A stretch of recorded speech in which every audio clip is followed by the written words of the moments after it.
João Espanha e Francisco Proença de Carvalho são convidados desta noite do Closing Bell. Boa noite aos dois, obrigado por estarem aqui. João Espanha, estas propostas, o PSD já disse que vai chumbar todas estas propostas do PS, mas há aqui mérito em alguns destes pontos que são apresentados, há aqui pontos que deveriam merecer mais atenção e mais discussão neste orçamento. Enfim, eu penso que do ponto de vista fiscal, aquilo que talvez merecesse melhor atenção e melhor estudo seria provavelmente a questão do IVA na restauração e não tanto considerando apenas que a restauração tem duas vertentes, por um lado uma questão social, muitas pessoas que trabalham são obrigadas a consumir produtos de restauração, mas sobretudo porque, em certo sentido, a restauração também pode ser vista, quando associada ao turismo, como uma indústria de certa forma exportadora e, portanto, pode haver aqui um impacto que torne menos atrativos os pacotes turísticos que são oferecidos pelos operadores portugueses. É a única coisa que, do meu ponto de vista, talvez merecesse maior reflexão numa relação, enfim, custo-benefício. Até porque na restauração também há aqui alguma dificuldade em captar toda a receita fiscal, não é? Sim, é verdade. Também há, enfim, dependendo do tipo de estabelecimento, mas a propensão para a evasão fiscal, enfim, para o planeamento fiscal mais, mais primário, digamos assim, há de facto uma enorme tentação. E, portanto, tenho algumas dúvidas que vale a pena,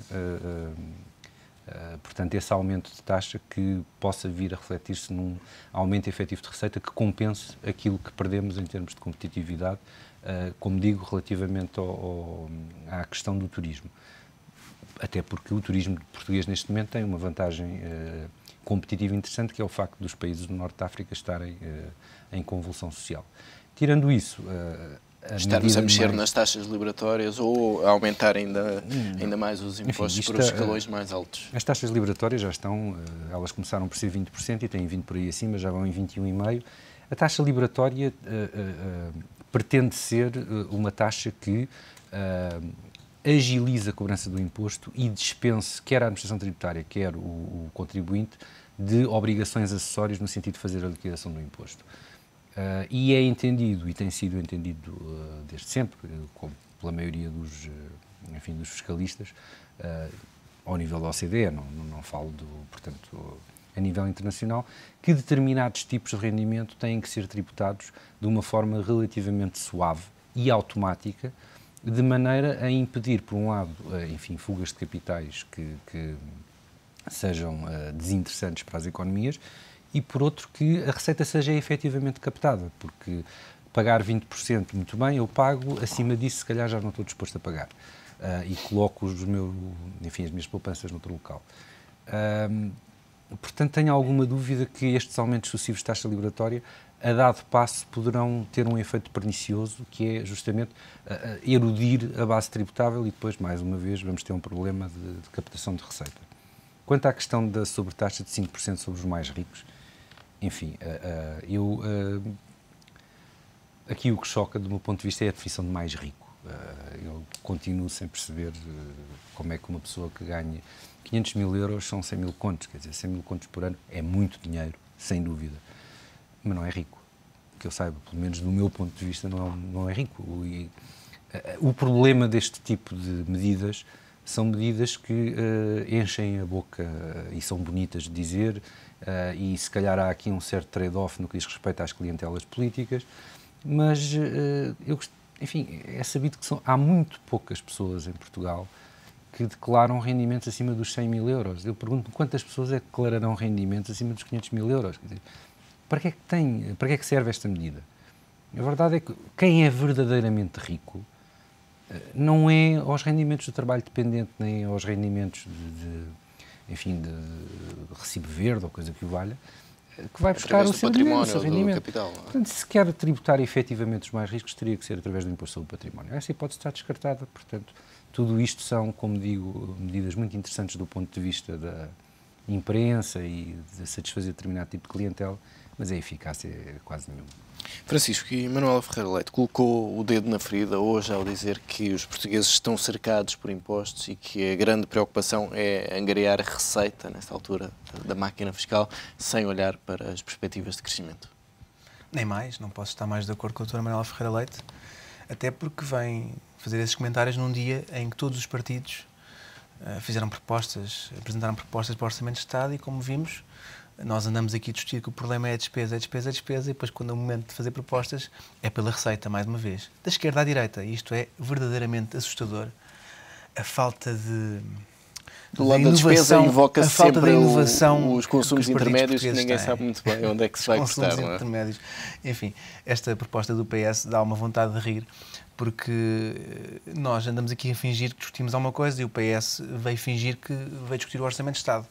E eu também concordo com o João que na questão do IVA da restauração podemos estar de acordo e acho que é uma questão que deve ser estudada, mas tudo o resto foi atirar-nos areia para os olhos para fingirmos que estamos aqui a discutir o Orçamento de Estado. E para satisfazer uma demagogia, que é aquela demagogia da conversa dos ricos e da equidade. Porque a conversa da equidade, que é transversal, desde o Presidente da República ao Partido Socialista, ao PSD, é uma conversa que, de facto, do ponto de vista dos princípios, estamos todos de acordo. Mas esta ideia de que vamos matar a sociedade toda para termos equidade, portanto, aumentamos dali, temos que aumentar acolá, e, portanto, temos que ir acima da tributação de 50% de rendimentos, que é uma coisa verdadeiramente inaceitável. Não é? Inaceitável nas democracias modernas, que se tribute quem quer que seja acima de 50%. E, portanto, não percebemos que a equidade não interessa nada se não tivermos ninguém que possa puxar pela economia portuguesa. Se nós chegarmos a um momento em que não temos ninguém que possa puxar pela economia portuguesa, no momento em que o Estado, por exemplo, passar, em vez da redução dos 2 subsídios, passar aos experimentos de funcionários públicos, como já estão a preparar caminho, quer dizer, nada nem ninguém vai poder absorver esses funcionários públicos porque matámos toda a economia ao abrigo da equidade, que é tão falada, repito, por todos os políticos portugueses, com raras exceções.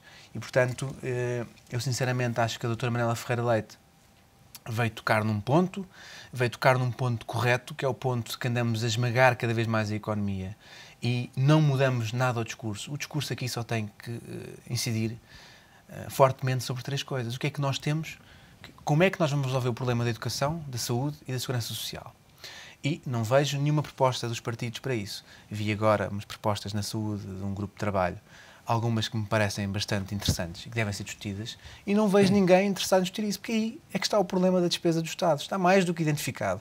Não está na questão dos consumos intermédios referidos agora pelo PS, quer dizer, medidas perfeitamente simbólicas. O simbolismo não vão resolver os nossos problemas do Estado. A longo prazo. O que era necessário é que os partidos da esfera de poder, essencialmente, discutissem os problemas da saúde, da educação e da segurança social, para ver onde é que podemos efetivamente mudar o paradigma que nos permita no futuro não estar nesta situação outra vez. E não vejo nada disto, portanto, só posso concluir que estamos aqui perante bastante demagogia política. Não tem tempo, nesta altura, para olhar para esses temas? Tem de se preocupar apenas com a consolidação para 2012, esse ano tão difícil?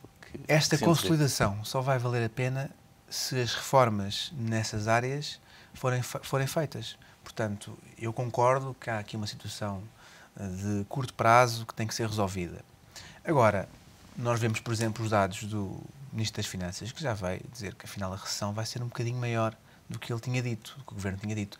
E temo que em janeiro, fevereiro, estejamos a dizer, bom, se calhar ainda vai ser um bocadinho maior.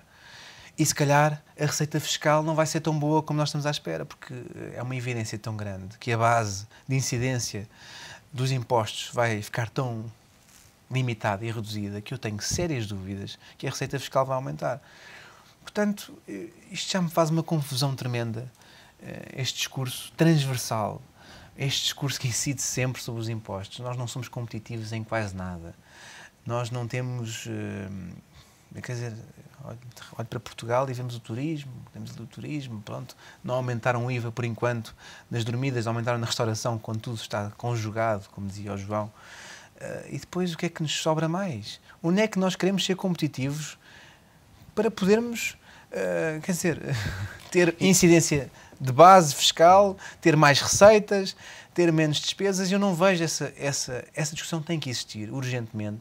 entre os partidos da esfera política. E desde a última visita da Troika, essa discussão da competitividade centrou-se, João, sobretudo nos salários privados e função pública, e esta semana falou-se na possibilidade de uma revisão das tabelas salariais já no próximo ano. O Governo faz bem em adiar isso apenas para 2013, essa revisão? Não lhe sei dizer porque de facto o funcionalismo público já vai ser bastante afetado em 2012 e, portanto, se calhar com uma revisão das tabelas salariais nessa área, a coisa poder-se tornar dramática.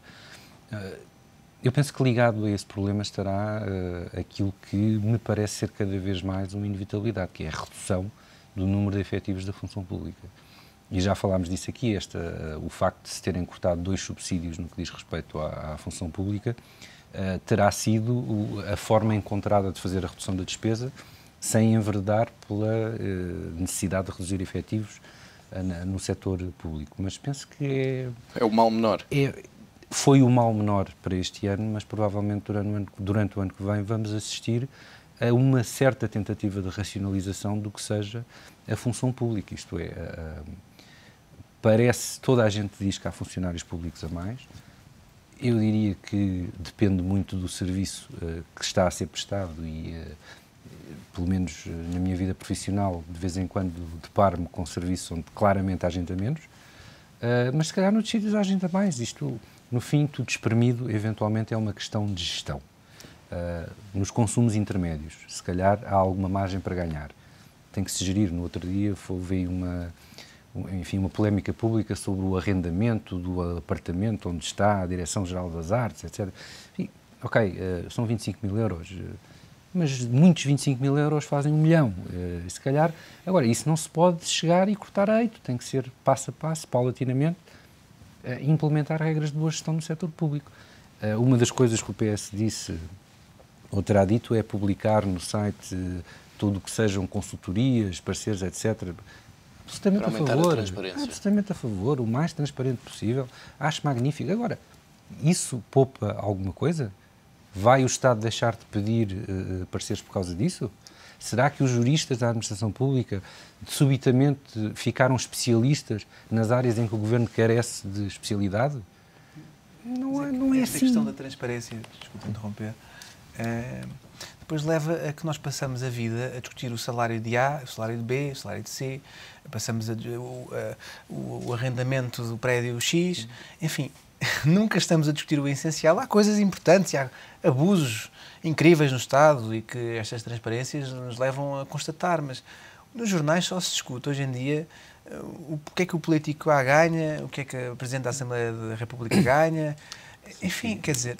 Se reparares, a reação fora do arco do poder é uma... Enfim, saudemos por uma vez o Dr. Paulo Macedo, enfim, pelo facto de ter feito ou ter convidado aquele grupo de trabalho que apresentou uma série de propostas, como tu referiste, muito interessantes na área da saúde.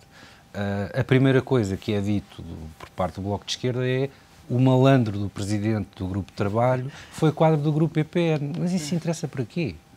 Quer dizer, tem que se discutir o mérito das propostas. Não é... Estamos a discutir aqui o acessório e não... Completamente, quer dizer, um bocadinho como dizia o Francisco há pouco. Estamos, de facto,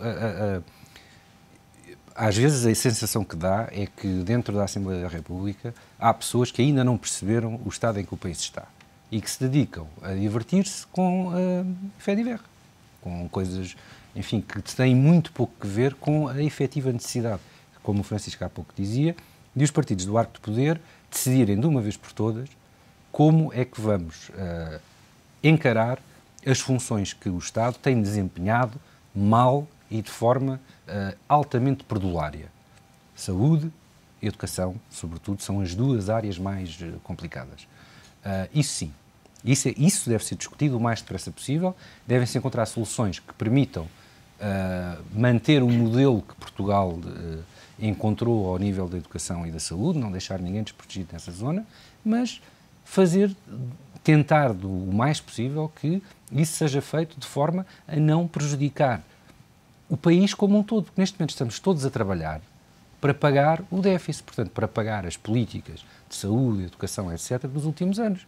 Neste momento nós não estamos apenas cercados por impostos, concordando também com o Dr. Manuel Ferreira Leite, nós estamos cercados por impostos e não há dinheiro, a banca não empresta, portanto, a economia vai parar. E a é banca, uma inevitabilidade. E a banca que teve hoje... Já está a parar. As empresas exportadoras não têm financiamentos para adquirir matéria-prima. Ou sequer para...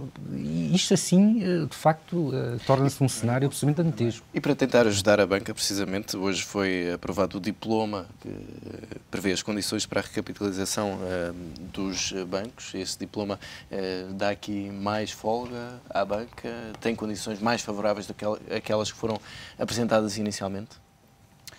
Eu devo confessar que não vi Se bem que esta versão final. E há ainda muitas dúvidas. A própria CMVM já pediu clarificações sobre este... Não, quer dizer, isto é para satisfazer os rácios, não é, da banca, essencialmente. Está por comprovar que será para dar crédito à economia. Não há nada que nos indique nesse sentido. Portanto, isto é para satisfazer os rácios de solvabilidade da banca, que são exigências internacionais, a meu ver, absolutamente desenquadradas do estado atual das economias.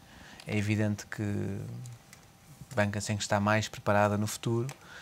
Mas lá está, é um bocado como estão a fazer a Portugal. Isto tudo tem que ser feito de uma forma gradual e não deve ser feito abruptamente em momentos de crise total, como Portugal neste momento começa a entrar. Quer dizer, nós tivemos ainda aqui momentos de estagnação e neste momento os dados começam a ser realmente preocupantes e têm que ser, quer dizer, não há milagres.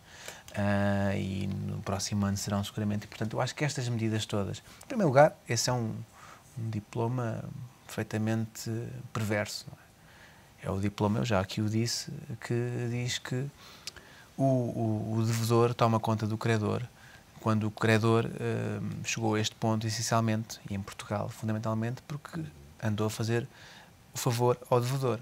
Portanto, isto do ponto de vista dos princípios é uma coisa absolutamente aberrante e chocante. Mas pronto, esquecendo os princípios, porque o nosso Estado muitas vezes esquece os princípios, e, portanto, não é um parceiro de confiança. Portanto, deve estar reduzido ao mínimo, a meu ver, precisamente não é um parceiro de confiança.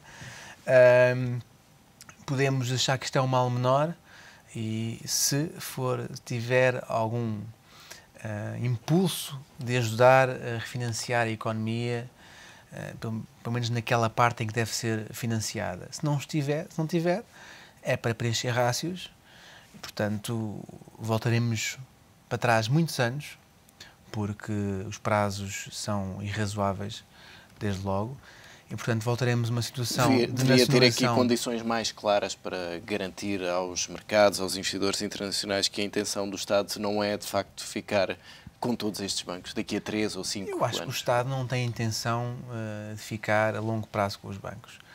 Faz isto para a seguir reprivatizar. E, portanto, nós passamos aqui uns tempos em que não teremos investimento estrangeiro. Zero. Agora o BCP animou-se com um interesse, uma notícia, não é? O BCP animou-se, a especulação animou-se com uma notícia, que não passa de uma notícia, não sabemos se é verdade, se não é verdade. Mas a verdade é que o Portugal ficará, e o sistema financeiro português ficará completamente de fora daquilo que é o circuito do dinheiro mundial. E somos intervencionados com estes motivos.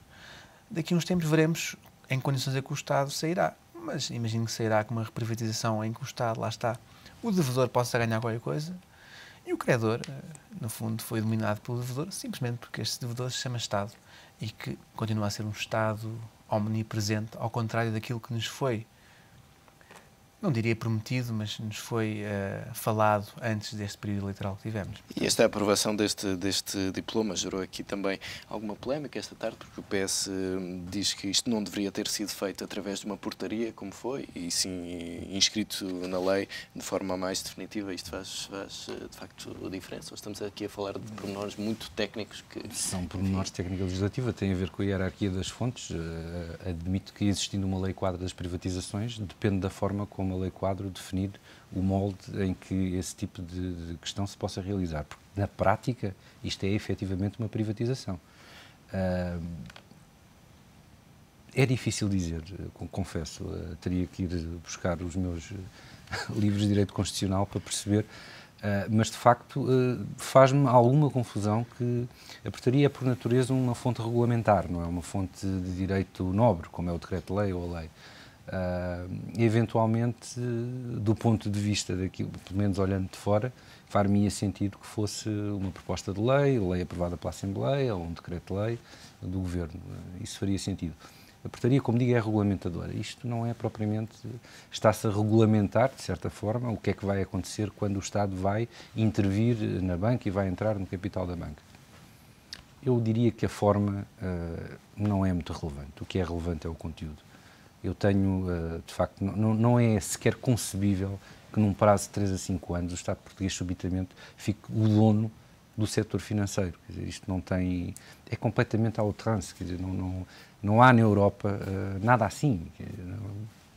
Portanto, acho também que nestes termos, quer dizer, sim, com este histórico. Como referiste bem, quer dizer, isto é de facto a tomada do credor pelo devedor, que é uma coisa interessante e mostra bem quem é que manda e quem é que tem o poder e gosta de usar. Mas, como digo, a questão é essencialmente de conteúdo, não é de forma. O facto de ser uma portaria não me parece muito relevante.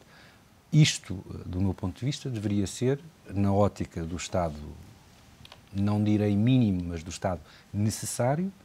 É necessário entrar dinheiro público dentro dos bancos, sim senhora, com algumas condições.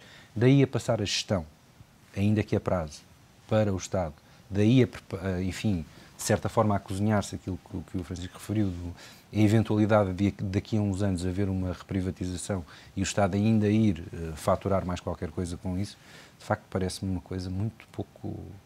Sabe, aqui há uns tempos tive um cliente no escritório que me dizia uma coisa muito engraçada, que o Estado português nunca tratou bem o contribuinte, e chamou-me uma atenção para um facto histórico que eu desconhecia completamente. Quando foi a privatização dos telefones de Lisboa e Porto, aquele senhor que caiu da cadeira deu um determinado valor aos acionistas ingleses e aos portugueses deu menos de 30% ou 40%. Portanto, há aqui toda uma tradição de falta de respeito pela propriedade privada que continua a fazer escola e que, de facto, torna as coisas relativamente complicadas para quem quer olhar para o Estado como uma pessoa de bem. E não há discussão política sobre o assunto, porque é no momento em que são os partidos supostamente de direita que estão no poder. Portanto, os de esquerda estão de acordo com o conteúdo. Discutem a forma, que é uma coisa absolutamente extraordinária. João Espanha, Francisco Proença de Carvalho, obrigado pela presença neste Closing Bell.